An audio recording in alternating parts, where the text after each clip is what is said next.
Hey, what's up guys, it's Jay, hope you guys are doing well. I wanted to do a full-on comparison between the Pixel 6s, the OnePlus 9 Pro, and the iPhone 12 Pro Max that I have.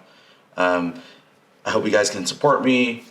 If you guys can leave a like, comment, and subscribe with the notification bell on, that would be awesome.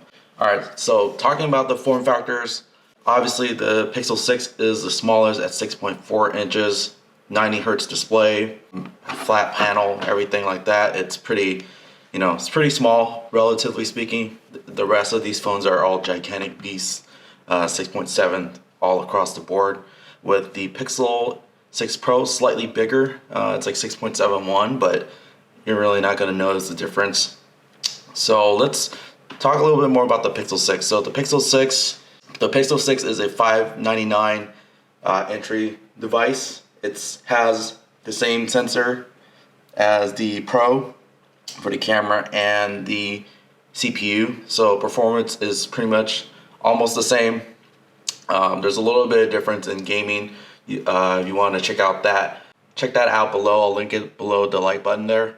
So yeah, I got the Pixel 6 in this sort of sunny look. It looks really nice. I actually really like this a lot. It has this contrasty look with the camera bar here. And you have the yellow, the off-white yellow basically, and off-white white. Looks really nice, I would say. And yeah, generally I'm a real fan of Android 12. I know some people don't like it as much, but I really enjoy it. Just the animation, just everything kind of getting in, it just feels really different. They really put a lot of effort in making the aesthetic really nice. So I'm appreciative of what's Google been doing. So yeah, I mean, basically the 6 and 6 Pro are mostly the same. There's a little bit of performance difference. The size difference is mostly the same because 6.4 to 6.7 honestly is not that big of a difference. 6.7 for the Pixel 6 Pro, it's bigger. Basically it's taller. The width is pretty much the same. You're not gonna notice a whole lot of difference when holding it. Obviously this has a curved display, 120 hertz LTPO, so it's gonna have that variable refresh rate, while from my testing and from what I've seen others tested, the battery is about the same. Maybe the 6 is a little bit better, but mostly the same. There's some performance tests that were done out recently showing that the 6 Pro actually isn't that battery efficient, especially at night. If you use your phone at night, it's not that good. But gaming performance wise, yeah. But yeah, I mean, day-to-day stuff, you're not really going to notice the 120 hertz versus 90. Day-to-day, you're not really going to notice the refresh difference, honestly, between the two. It's really coming down to the camera, the display quality. Yeah, it's better on this one, but I would say it's like 10 to 20% better. You're really not gonna notice unless for most people, I would recommend the 6, right? If you're gonna choose between the two of these, I'm gonna recommend you the 6 because it's the cheaper one, $300 cheaper.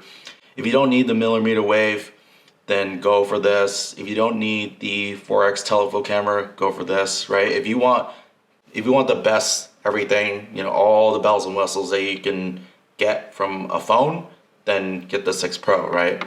Now, talking about the OnePlus I have here, I put this here onto the side, but mainly it's just to compare these two. I have these two phones as reference. So the OnePlus 9 Pro came out 6-7 months ago. I got it just recently, and I've been using it, and I kind of starting to regret my purchase on this, and I can't really return it because I bought it off third seller market. The OnePlus 9 Pro, well, I have mixed feelings about this. Like, the build quality is really good. You get really good value out of it, especially now. You can get it for like, $700, $800 or so. And then, 120 hertz LTPO display. In terms of pricing, right? If we go from left to right, the pricing, it's like this, right? Right now, the Pixel 6 is the cheapest, followed by the OnePlus 9 Pro, and then followed by the 6 Pro here. Now, the OnePlus specs, right, it's more leaning towards the 6 Pro, but I think the thing is for me is that the software experience on the OnePlus nowadays is not as good as Pixels. They have Pixel specific features, so the you flip forward and you can silence your calls, and then you have a lot of the Google Pixel stuff magic, the camera magic there. The camera on here isn't that good. Like, it's a flagship camera, but it isn't top tier. Like, if you're nitpicking, basically, I think that the Pixel is a little bit better. I think I prefer the Pixel and iPhone's camera photos a lot more than the OnePlus's. It still needs some work, and I've been saying that for years. Yeah, I don't know if they're gonna get any better, but I will say that the ultra wide is probably the best out of all of it, barring the iPhone 13 Pro, because I don't have my hands on it. But so what I do like about the 9 Pro, for instance, is that it has a slider right here, so you can go from vibrate to silent if you like right away, no problems. I wish every phone had that, but hey. So when I think about all that, yeah, the OnePlus gives more value generally speaking, but in terms of software updates and the camera, I think I have to go with a Pixel or an iPhone. So that kind of eliminates the 9 Pro, unless you can get this on a cheap deal, cheaper than the 6 or the 6 Pro. Then I would, unless you can get this cheaper, I would probably recommend one of these phones.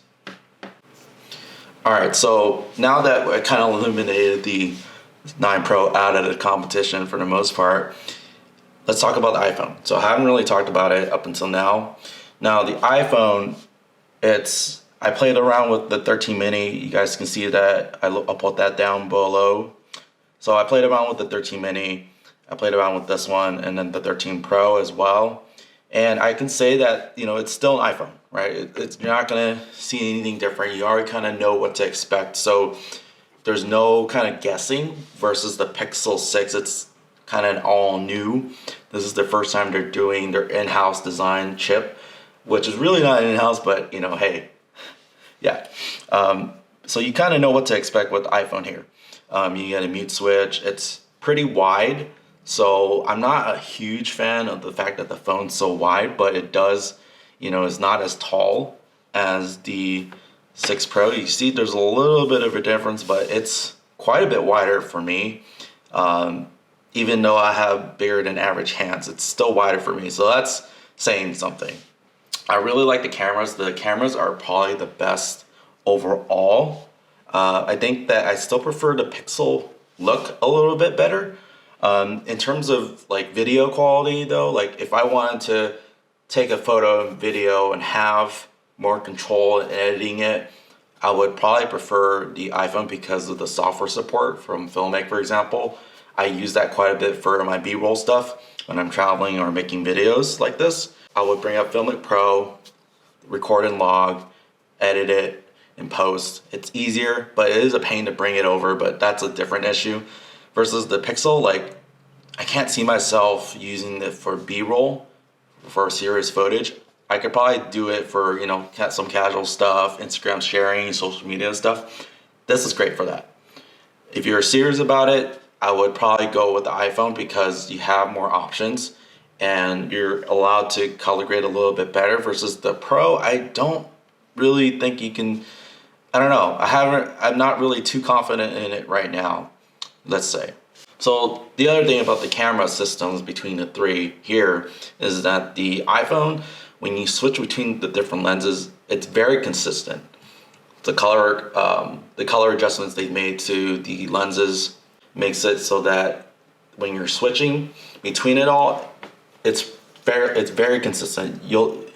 So switching between the three lenses, it's very consistent. You can see that there's not much of a jump, right? Even though it's only 2.5, yes, I know it's not like 4 times zoom or 10 times zoom, things like that. It's not crazy, but the fact that they can make it so smooth is amazing. Like, look at this. You see the little jump right there? It's not bad. You can't really tell. It's so smooth in terms of the transition. And that's really why I like using it. Even though for my B-roll stuff, I mainly just use the main lens, but there's times where I want to switch. So that's when this comes in. That is amazing. All right, so you can see that if I do with the iPhone, watch the smoothness, it's so smooth. Do you see it jumps a little bit, but nothing crazy versus a Pixel or even Samsung for that matter. I know that the periscope lens is a, farther lens, right? So the Pixel only has, ultra wide, like 0.5 or 0.7, 1x zoom and then 4x zoom. So in between 1 and 4, there isn't anything to cover that. So I get it. There's a little bit of difference there. For example, let's do this, right? If I do video, let's do video. Zoom in. I don't know if you guys can see that. So yeah, that difference is, it is what it is, right? So for photos, it doesn't really matter, right? Because when you zoom in, who cares, right? You're gonna zoom in, you're gonna take the picture, it's gonna be good. So I think in that respect, for photos, I would prefer the Pixel in general. The iPhone actually started to increase the saturation quite a bit from what I've seen versus the Pixel, surprisingly, especially coming from the reviews I saw. But I would say that the Pixel photos, it's pretty much like on par with the iPhone in terms of accuracy, the image quality, sharpness. It's pretty much on par. I'd say it's a little bit better actually, because there has been times where I expected the iPhone to have a better color accuracy, but it boosted the colors like crazy in one of the photos. It was a daytime photo, it wasn't anything insane, right? So that's where it's like, wow, they missed. So, and whereas the Pixel got it right, in my opinion. Now the other thing is, we talked a little bit about kind of everything, but in terms of comparison, right, the reference, iPhone, so the iPhone 12 Pro Max's battery is amazing. There's no doubt about it. The 13 is even better. But comparing these three devices, right, I would say that the iPhone's battery is still better overall. And yeah, there's no really going around that. The processor is just more efficient for what it's using. It just gets you through the day a lot easier than these two devices. Then it comes down to the software experience, right? Android versus iPhone. So what do you go for, right? For me, I actually have both right now. And I've been using both for a while, but I prefer Android. I'm not gonna lie.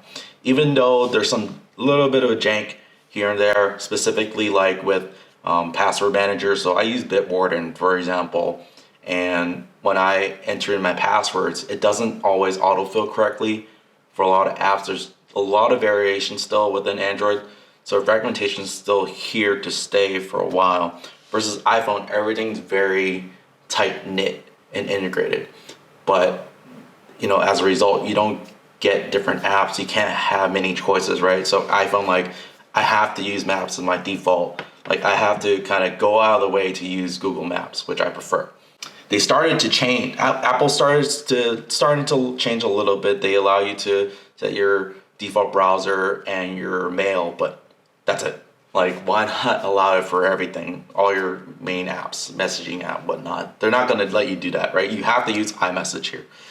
So, there is that to consider, and that's been a long and drawn out thing for over the years. And I've kind of flip flop between through the years, and I kind of mostly stay to iPhone nowadays, but I still like day-to-day like using the Android devices because a lot more customization.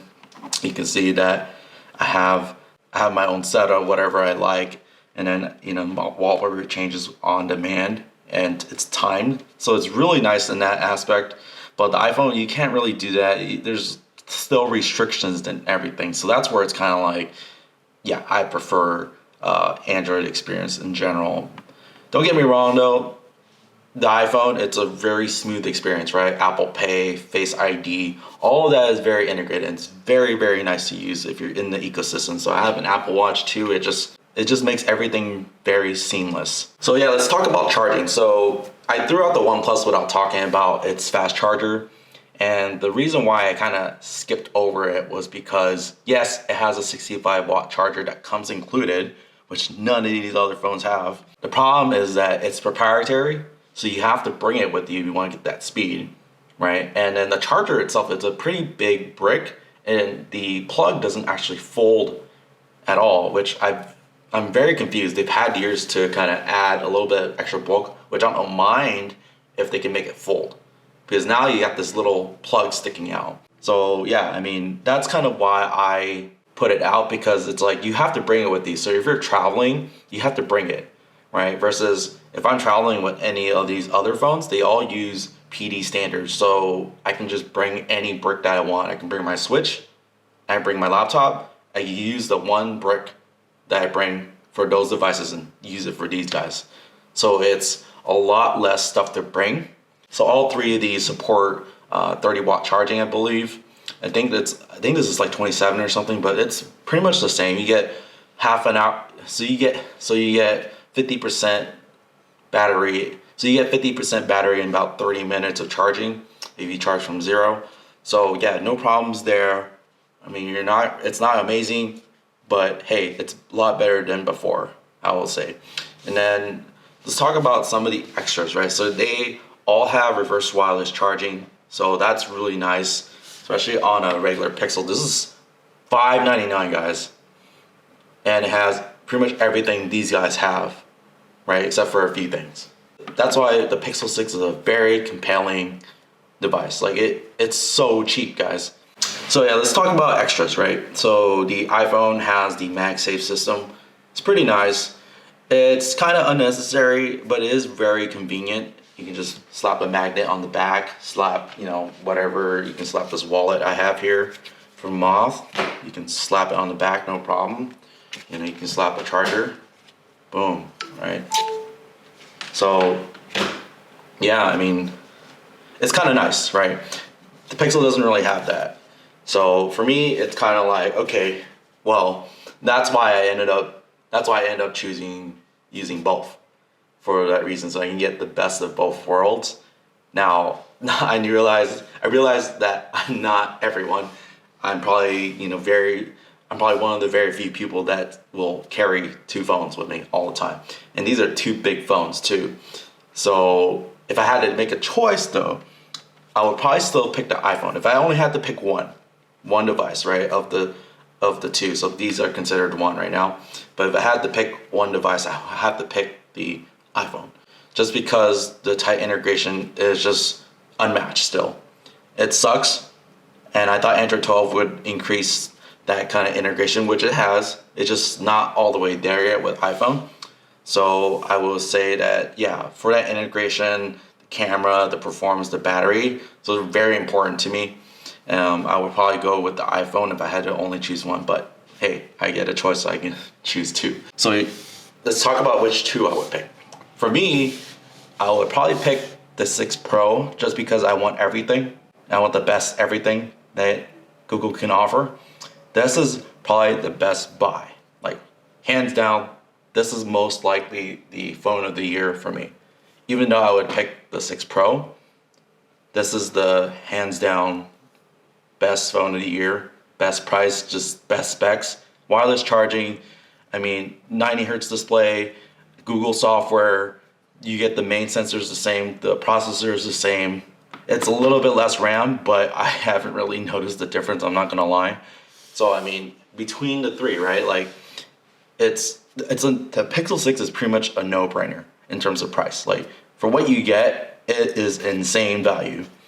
The value kind of diminishes when you go up, right? Because you're adding extra features, but they're not necessarily, needed per se, right? The iPhone 12 Pro Max being the most expensive, or 13 Pro Max being the most expensive.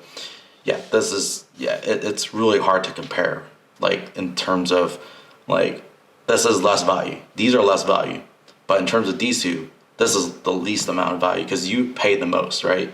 And to get the most out of it, you have to buy an Apple Watch or to buy AirPods. Like, it's ridiculous, right? So the Pixel, though, you get this, and then if you're watching this, you probably haven't pre-ordered, but if I did pre-order, you get the Pixel Buds. That's insane. So those are like $100. So you get this effectively for $500. That's crazy. Or $800, depending on which one you get. That's kind of crazy. So in terms of value, right? It's easily one of these two, the Pixels, or and then the iPhone is basically kind of the premium end, and you get that tight integration. So there is some benefit there. iMessage if you're in the U.S. especially, and then the OnePlus, it's kind of sitting in a weird spot because it's like, yeah, it has good value, but it's kind of priced in between these two right now. The camera is okay.